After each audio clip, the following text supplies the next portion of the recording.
Dans cette séance, du coup, nous allons aborder donc les fonctions principales de Blender, hein, d'accord? Donc comment se déplacer sur la scène, comment bouger donc les éléments hein, sur la scène, comment créer des éléments et comment commencer la modélisation, d'accord? Donc ce sera pas un tutoriel vraiment débutant parce que du coup, je n'aime pas ce concept de vous donner la blinde d'informations dès le départ et tout vous expliquer pour juste après pas s'en servir. On va se contenter en fait donc de modéliser des assets et de vous donner en fait donc les choses à faire. Donc il y a quelques notions en 3D qui sont importantes à comprendre. Déjà la notion d'espace 3D, d'accord? Donc le déplacement dans la vue 3D. Donc ici, pour se déplacer sur la vue 3D, hein, pour ceux qui ne connaissent pas, donc on a donc le clic central de la souris qui permet donc de pivoter autour du centre de pivot, d'accord? Donc le centre de pivot qui est ici, donc le centre de la scène. Et quand je fais un clic central, je me déplace sur la vue, d'accord? Donc je vais afficher ici mes raccourcis, hein, comme ça vous pouvez voir un petit peu donc les touches sur lesquelles j'appuie. Voilà, et là vous voyez, on va donc clic central, je me déplace autour de ma vue. Ensuite, pour donc avancer ou reculer sur la scène, on a donc la molette de la souris pour zoomer. D'accord? Donc celle-ci n'est pas affichée sur les raccourcis, mais je vous le donne hein, du coup pour zoomer ou dézoomer sur une scène, c'est la molette de la souris. Donc la molette de souris en avant permet de zoomer, la molette de la souris en arrière permet de dézoomer. Ensuite, pour se déplacer dans la scène de gauche à droite, donc pas autour du point de pivot comme ceci, mais pour se déplacer réellement dans la scène, vous appuyez sur Shift et clic du milieu, et vous vous déplacez avec la souris, donc à droite ou à gauche, en avant ou en arrière. D'accord? Donc c'est haut, bas, entre guillemets, quoi. D'accord? Donc vous pivotez, Shift, gauche, droite, haut, bas. Ok? Ensuite, pour zoomer de façon progressive sur le mesh, vous avez un autre raccourci qui est utile en 3D, c'est CTRL, clic central, et du coup, vous dézoomez ou vous zoomez de façon progressive. D'accord? Donc là, c'est différent que la molette, hein, parce que la molette, c'est par incrémentation, vous voyez, donc c'est par saccade, alors qu'avec le contrôle, c'est un zoom beaucoup plus doux et beaucoup plus défini. Ok? Donc ça, c'est pour les déplacements dans la vue 3D. Maintenant, donc pour la notion d'axe, donc ici, en 3D, en fait, on a des axes qui sont donc communs pour tous les logiciels 3D, à part sur Unreal qui a une petite variation d'axes, hein, ça je vous la donnerai par la suite. Mais en général, en fait, en tout cas sur Blender, on a donc l'axe X qui est représenté par l'axe rouge, d'accord? Donc quand je vous dirais donc l'axe X, c'est l'axe rouge, l'axe Y, c'est l'axe vert, et l'axe Z, c'est l'axe bleu. Donc pour l'afficher, vous l'avez ici donc directement, vous voyez donc dans les paramètres de viewport hein, pour afficher donc les informations, et on peut afficher également donc l'axe Z ici, d'accord? Donc au départ, je vous conseille de l'activer, comme ça vous aide à vous repérer dans l'espace 3D. Si moi en général je l'utilise plus parce que je sais que Z c'est montant et descendant, mais du coup voilà, ça vous permet d'avoir un petit mémo technique. Donc ensuite pour comprendre un petit peu donc les valeurs, d'accord, donc on a une grille au sol hein, comme vous pouvez le voir, et quand je passe en vue 1, donc en vue 1 c'est en vue de face, hein, d'accord, donc en vue 1, ma grille devient plate par rapport à ma vue, d'accord? Donc du coup, je vois ma grille par rapport à ma vue en fait. Donc quand je suis en vue perspective, donc c'est-à-dire en 3D, je vois ma grille au sol, mais quand je passe en vue 1, je vois ma grille devant moi. Si je passe en vue 3, donc en vue de côté, donc en vue droite, donc avec la touche 3, je vois ma grille également sur la droite, d'accord? Si je passe en vue de dessus, avec la touche 7, je passe en vue de dessus. Donc là, la grille en fait est divisée en quarts de section, hein, comme vous pouvez le voir, hein, du coup par rapport à l'axe Y et X. Et en fait, donc si on fait un petit schéma très rapide, hein, donc je vais pas rentrer trop dans les détails puisque c'est pas très important, mais ça c'est quand même important de le comprendre, c'est qu'en fait donc le point central de jonction entre l'axe X, Y et Z, donc là je vais me mettre comme ça en perspective, hein, comme ça vous comprenez mieux. Voilà, donc l'axe de jonction entre Y, X et Z, ici, a une valeur de 0. D'accord? Donc ce point-là est à 0. Pourquoi? Parce qu'il n'a ni de décalage sur X, ni de décalage sur Y, ni de décalage sur Z. Donc quand je vais placer un objet au point 0, d'accord? Donc au point 0 au niveau de la scène, il sera donc en termes de valeur, hein, vous allez voir par la suite, à 0. Ensuite, si je le déplace sur la droite, donc de mon axe X, hein, donc toujours en face, hein, donc en vue de face, donc là, c'est le côté positif de l'axe X. D'accord? Donc là, c'est plus X. Donc voilà, donc plus X, c'est la valeur que vous le décalez. Derrière, c'est moins X. Voilà. En face, donc en face de moi, en vue de face, ici, c'est plus Y. Et derrière moi, c'est moins Y. D'accord? Pour l'axe Z, c'est un peu différent, du coup. Donc là, pour monter, c'est plus Z. Et pour descendre, c'est moins Z. Ok? Voilà, donc voilà comment sont symbolisées les valeurs. Donc quand on va taper des valeurs, parce que moi je modélise beaucoup avec des valeurs, hein, donc des valeurs précises, des valeurs fixes, hein, pour avoir donc une meilleure une meilleure compréhension, puis un meilleur workflow, en fait, un workflow plus rapide. Donc souvent, je vous dirais, voilà, donc on tape, par exemple, G, donc G, c'est pour le déplacement, hein, donc ça, je vous le dirai après. Donc G pour le déplacement, je vous dis GZ 0.5, donc on va déplacer donc le point central, donc on va créer notre objet au centre de la scène, on va le déplacer, donc G pour déplacer, Z pour l'axe Z, et 0.5 qui est une valeur positive, du coup, va se déplacer donc de 0.5 sur le dessus, d'accord? Donc 0.5, ça correspond à quoi? Ça correspond à la moitié d'une unité Blender, d'accord? Donc quand vous regardez votre grille ici en vue de face, hein, donc je vais enlever les annotations, hop, donc là dans vue, je vais supprimer les annotations pour l'instant, voilà. Donc là, quand vous regardez dans votre vue, en fait, donc un carré qui est ici, hein, donc pas les petits carrés, hein, donc les grands carrés ici, correspondent à une unité Blender, d'accord? Donc une unité, excusez-moi pour l'écriture, hein, parce que j'ai créé à la souris, donc unité Blender, donc B, d'accord? Une unité Blender. Et une unité Blender correspond à quoi? Quand vous allez dans vos paramètres de scène, ici dans unité, vous voyez, on a ici donc le système métrique, et du coup, l'échelle d'unité est à 1. Donc c'est-à-dire qu'une unité Blender équivaut à 1 mètre. D'accord? Donc là, j'ai 1 mètre. Si je décale de 2 carrés, du coup, j'ai 2 mètres. D'accord? Pareil pour l'axe Z, donc du coup là je suis donc ici au point 0. Si je décale de 1 carré, là j'ai 1 mètre sur Z. Si je le décale donc de 2 mètres, j'ai 2 mètres ici sur Z. Maintenant si je décale de façon négative, donc moins 1, moins 2, là j'ai moins 1 mètre, et là j'ai moins 2 mètres. Donc voilà comment se repérer dans l'espace 3D et comment fonctionne le système de valeurs, d'accord? Donc ça, c'est important de le comprendre parce que comme je vous dis, je modélise beaucoup comme ça, donc du coup, si vous ne comprenez pas ça, ça va être un petit peu compliqué. Donc voilà, donc regardez bien vos unités, hein, donc du coup, une unité Blender, c'est en mètres, donc du coup, on sait que voilà, quand je me décale d'un mètre, du coup, c'est 1 carré pour Blender, donc ça équivaut à 1 mètre, d'accord? Ensuite, on a ici donc du coup donc les axes, donc ça c'est bon. Et après donc c'est là ce qu'on pourrait aborder à la limite c'est la grille de déplacement, parce que du coup, si vous regardez donc la grille, encore une fois, donc en vue de dessus avec la touche 7, voilà, donc là, comme je vous dis, donc un grand carré qui est ici est composé donc d'un mètre, et après vous avez donc des divisions supplémentaires, d'accord, qui sont au nombre de 10, hein, normalement, donc c'est divisé par 10, donc on sait que par exemple ce carré-là fait 10 cm, 20 cm, 30 cm, 40, etc. D'accord, donc je suis arrivé à 1 mètre. Si je zoome davantage donc sur mon plan, donc la shift-clic du centre pour me recentrer sur la grille, là je zoome, là vous voyez que ça divise encore ma grille, d'accord? Donc là je passe de 10 cm, donc ça c'est un carré de 10 cm, et là du coup j'ai 10 mm, donc 10 mm, 10 mm, 10 mm x 10, d'accord? Et si je zoome encore davantage, je peux descendre en micromètres, et du coup là j'ai les micromètres, d'accord? Donc plus vous zoomez sur le plan, et plus vous avez donc des divisions spatiales, donc après c'est limité en micromètres, hein, donc on n'ira pas plus loin, de toute façon c'est pas, c'est rare qu'on aille plus loin, mais en tout cas vous pouvez donc zoomer sur la grille, donc fiez-vous à votre grille, à vos axes, pour vous repérer dans l'espace, et du coup connaître vos mesures. Donc les panneaux les plus importants en fait, hein, qu'on va souvent contrôler en termes donc de 3D, ça va être donc les panneaux sur la droite, d'accord? Donc pour l'afficher, donc le panneau sur la droite c'est la touche N, d'accord? Donc N pour donc les propriétés, d'accord? Donc le paramètre de propriété qui est ici sur la droite, et la touche T, ce sont les outils sur la gauche, d'accord? Donc on a ici donc la règle, ajouter un cube, etc. Donc voilà, donc on a pas mal d'outils. Donc pour ma part, j'utilise des raccourcis pour créer ces mèches, mais vous pouvez y accéder ici si vous préférez, donc cliquer sur un icône qui vous parle, plutôt que juste appuyer sur une touche en fait qui vous parle pas, d'accord? Mais je vous conseille grandement de travailler avec les raccourcis, c'est un bon réflexe à adopter, et du coup ça vous donnera une meilleure aisance de travail, une meilleure rapidité. Parce que sinon, à chaque fois qu'on crée un objet, on va ici, ok, je dois aller dans mon menu, tourner, je tourne mon objet, je désactive mon tourner, j'active la sélection, je sélectionne mon objet, je le déplace. Vous voyez, c'est beaucoup plus long. Alors que là, on fait un G pour le déplacer, R pour rotate, etc. D'accord? Donc maintenant, on va passer justement au raccourci de déplacement. Donc comment je crée un objet sur ma scène? Tout simplement, j'appuie sur Shift A. D'accord? Donc ça, c'est le raccourci pour afficher donc, le panneau de création d'objet. Ou sinon, je vais ici donc, dans Objet. Et là, je peux créer un objet donc directement ici.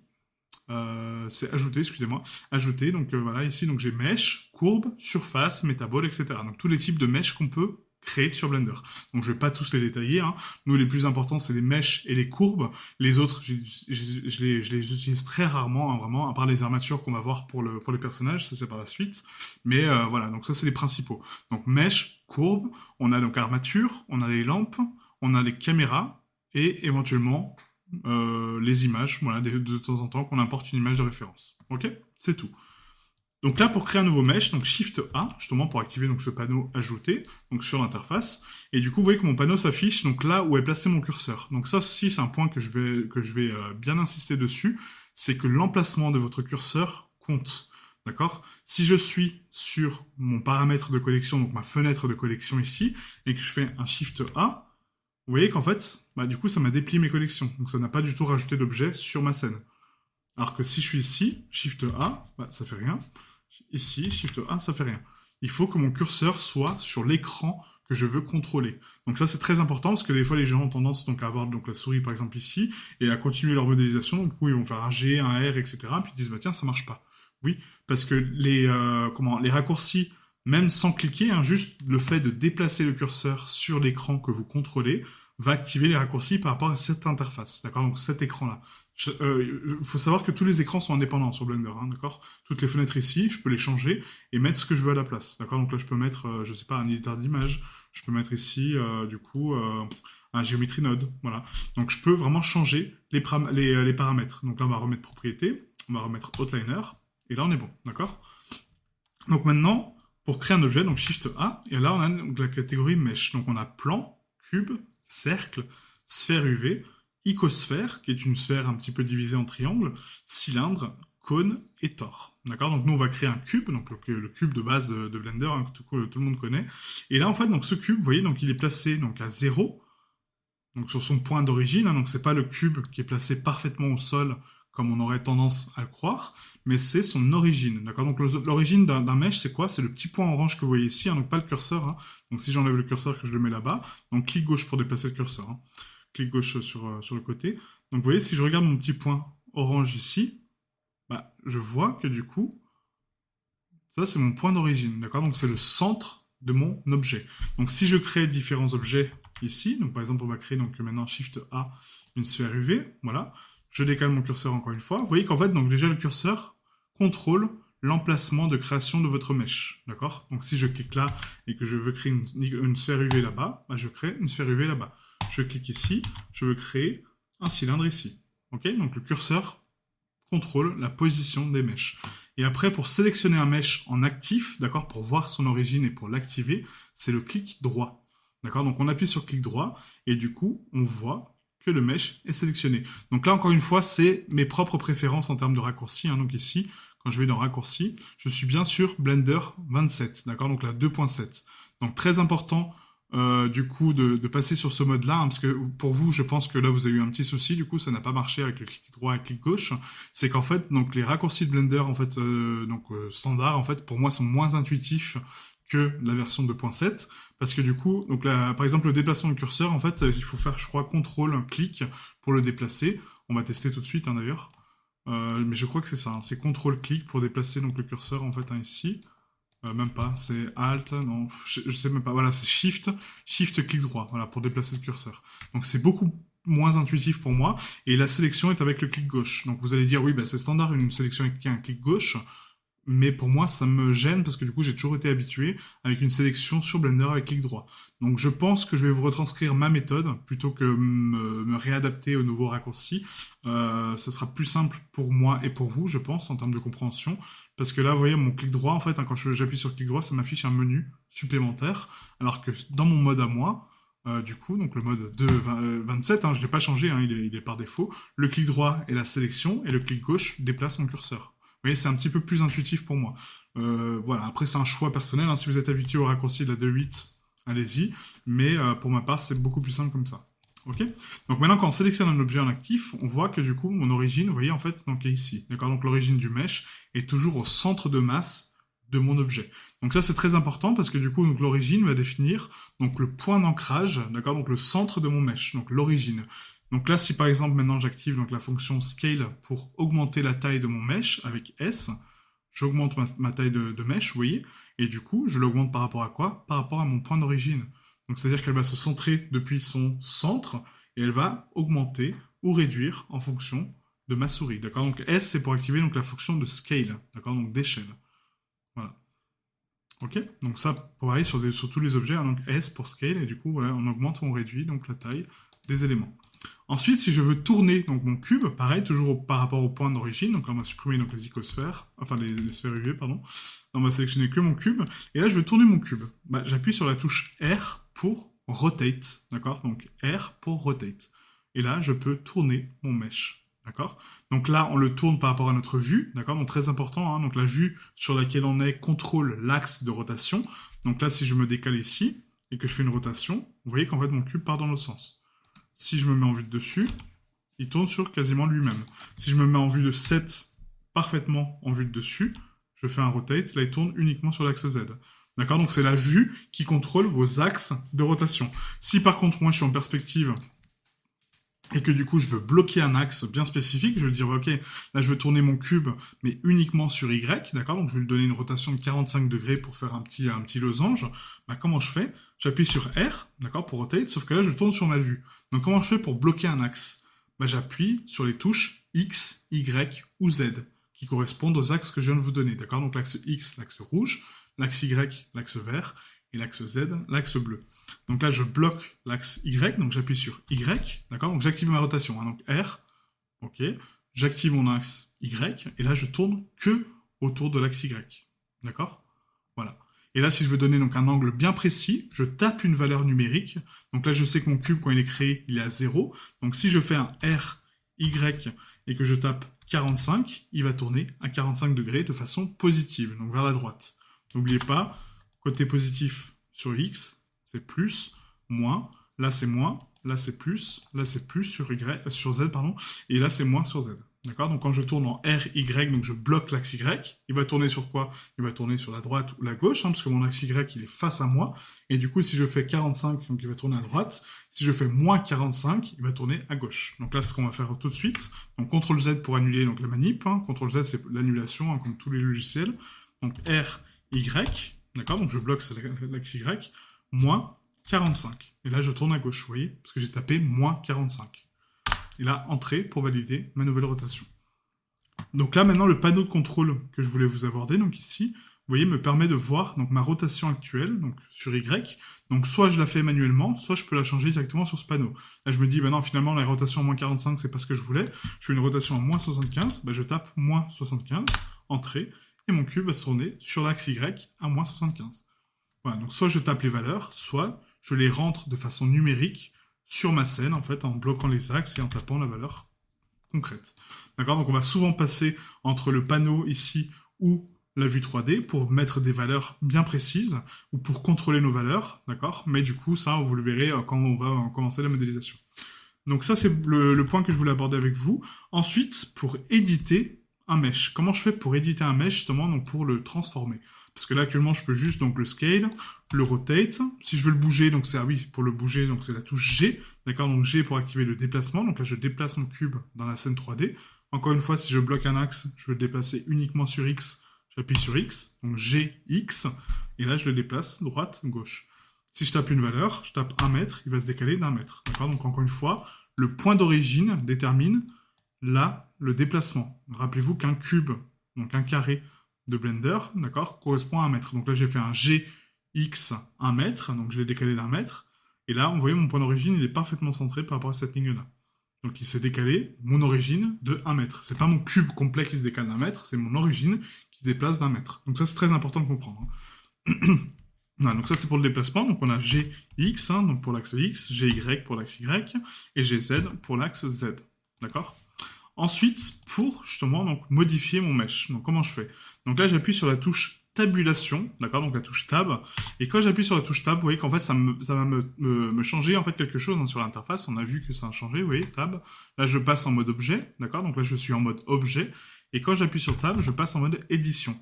Donc là, je passe en mode edit. Et du coup, on a 3 petits nouveaux onglets qui sont apparus. Vous voyez qu'on n'avait pas en mode objet. Hein. Donc là, si je repasse en mode objet, vous voyez, on les a pas, ces petits menus. Donc tab, mode edit. Et là, j'ai le mode sélection donc de vertex, le mode sélection d'arête et le mode sélection de face. Donc qu'est-ce que c'est qu'un vertex?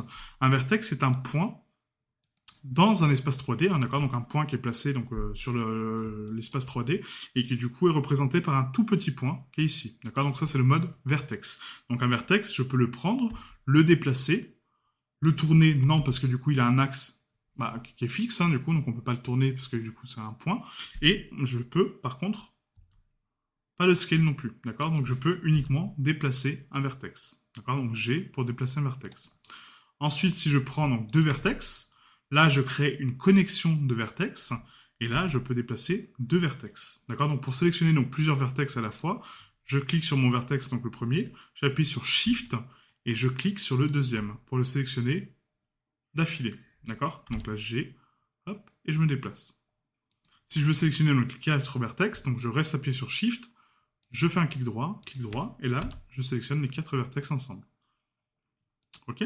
Maintenant, si je prends donc deux points connectés, est-ce que je peux les tourner? Bah là, oui, parce que du coup, on a une connexion de vertex, donc ça veut dire qu'il a un point central, d'accord? Puisqu'on a pris donc deux vertex, et là, je peux faire une rotation, vous voyez?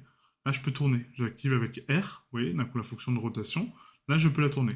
Est-ce que je peux scale? Bah oui, je peux scale, parce que j'ai deux points. Donc, j'ai une ligne entre les deux, d'accord? Donc, j'ai une arête, du coup, on y vient. J'ai une arête pour l'agrandir entre les deux points. Donc là, on va parler du mode arête. Donc le mode arête, c'est le deuxième mode qui est ici. Et là, on va sélectionner donc uniquement des lignes. Donc là, ces lignes-là, je peux les déplacer, je peux les rotate et je peux les scale. Voilà. Ensuite, on a donc le mode face. Et le mode face, c'est quoi? C'est les surfaces qui sont connectées par 4 points ou plus ou moins. D'accord? Donc après, ça dépend. Mais en tout cas, c'est entre 3 et infiniment de points. Ok. Donc nous, en général, en 3D, donc on a une règle qu'on s'impose en termes de topologie. Donc la topologie, c'est donc la constance de géométrie, d'accord, donc l'importance de la géométrie. Et en général, on essaie toujours donc de partir sur des mèches qui ont donc des objets qui ont donc 3 à 4 vertex, d'accord, donc points par face, d'accord. Donc 3 ou 4 vertex par face. Donc c'est-à-dire que soit c'est des triangles, donc 3 points, soit c'est des faces quadratiques, donc 4, donc des faces à 4 points. D'accord? Donc peu importe la forme des faces, ça peut être une face donc, comme ça. Je vais vous montrer. Alors, je vais juste enlever mes annotations en vue. Hop. Voilà, on enlève les annotations. Donc là, supposons que je passe en mode vertex, donc je veux déplacer uniquement ce point-là. Voilà. J'ai un point qui est un peu désaxé. Donc là, est-ce que ça ressemble à un carré? Non.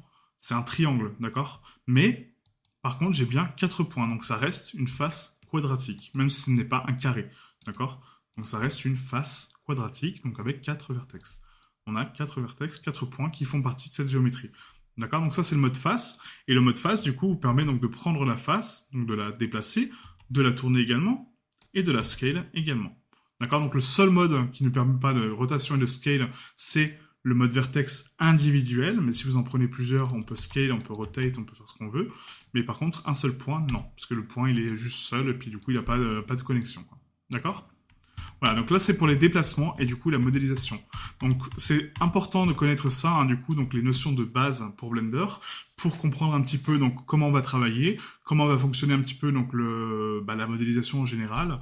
Et du coup, j'essaierai donc pour le prochain exercice, donc notre première modélisation, donc d'aborder toutes les étapes tranquillement, lentement, et après, au fur et à mesure, on commencera à augmenter le rythme, d'accord? Donc n'hésitez pas à refaire les exercices plusieurs fois pour bien comprendre les manipulations, bien comprendre les déplacements, bien comprendre les choses. Comme je vous dis, donc les 3-4 premières sessions, on ira lentement, tranquillement, avec un petit rythme de croisière, et après on commencera à accélérer parce que du coup je peux pas rester constamment sur un rythme bas, en fait, parce que sinon ça prendra beaucoup trop de temps, d'accord?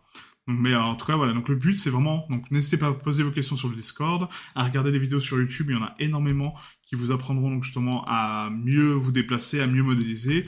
Mais en tout cas, voilà, vous avez les notions de base pour déjà commencer à structurer votre géométrie. Donc, ça, c'est uniquement les déplacements, la rotation. La scale, voilà, donc l'échelle. Et ensuite, on a abordé donc le déplacement. Donc, qu'est-ce que c'est un vertex, qu'est-ce que c'est une arête, qu'est-ce que c'est une face, voilà. Et l'espace 3D en général. C'est vraiment la base de la base.